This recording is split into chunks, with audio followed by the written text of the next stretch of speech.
खुशी वर्मा। खुशी MM public school की छात्रा हैं। जोरदार तालियां।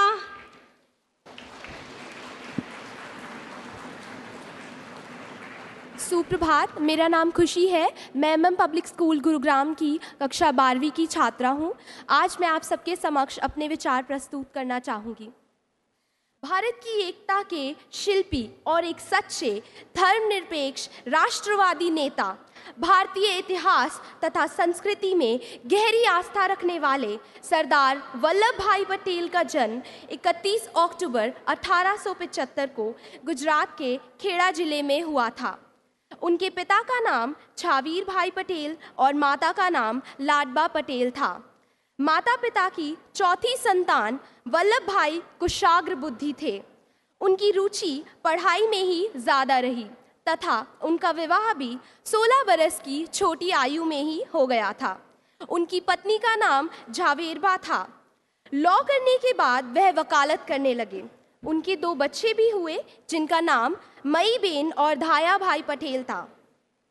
वह कितने मेधावी थे इसका अनुमान आप इसी बात से लगा सकते हैं कि 1910 में वे पढ़ाई के लिए इंग्लैंड गए और लॉ का कोर्स आधे वक्त में ही पूरा कर लिया था। नवंबर 1917 में गुजरात के कई हिस्से अकाल से पीड़ित थे। उस समय सरदार वल्लभ भाई पटेल की मुलाकात गांधी जी से हुई। वह उनकी प्रशासकीय क्षमता से बेहद प्रभावित हुए।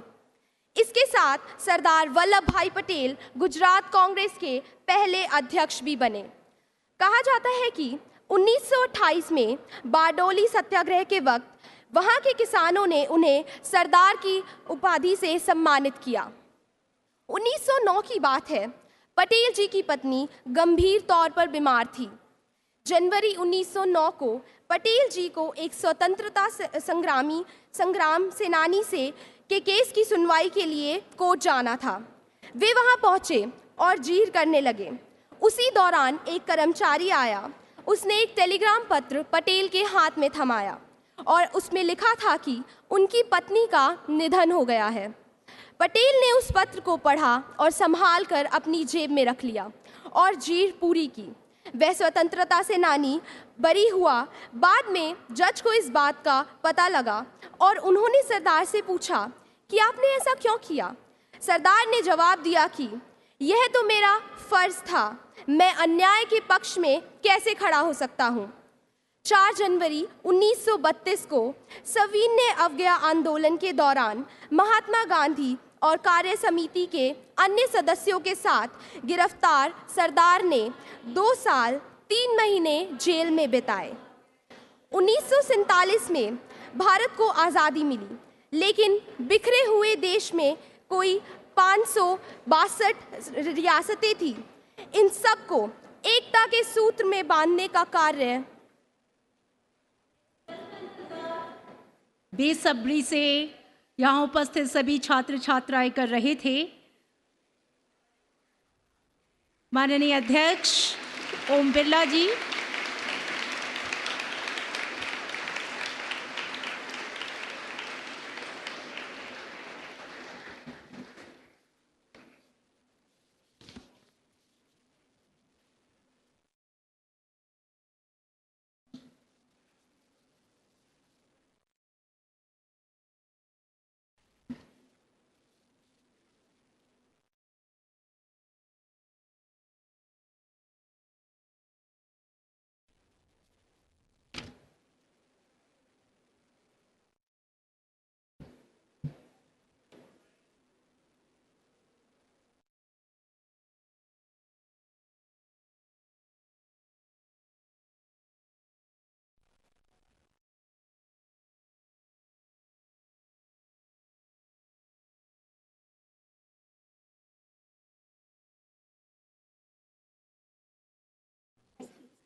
चार जनवरी 1932 को सविनय अवज्ञा आंदोलन के दौरान महात्मा गांधी और कार्य समिति के अन्य सदस्यों के साथ गिरफ्तार सरदार ने 2 साल 3 महीने जेल में बिताए। 1947 में भारत को आज़ादी मिली, लेकिन बिखरे हुए देश में कोई 562 रियासतें थी। इन सबको एकता के सूत्र में बांधने का कार्य वल्लभ भाई ने किया। आज एकता के सूत्र में बंधे भारत के लिए देश सरदार वल्लभ भाई पटेल का हमेशा ऋणी रहेगा। भारत माता के इस महान सपूत का निधन 15 दिसंबर 1950 को मुंबई में दिल के दौरे से हुआ। हमें उनके दिखाए गए मार्ग पर चलकर भारत को एक विकसित देश बनाना है। धन्यवाद। जय हिंद, जय भारत।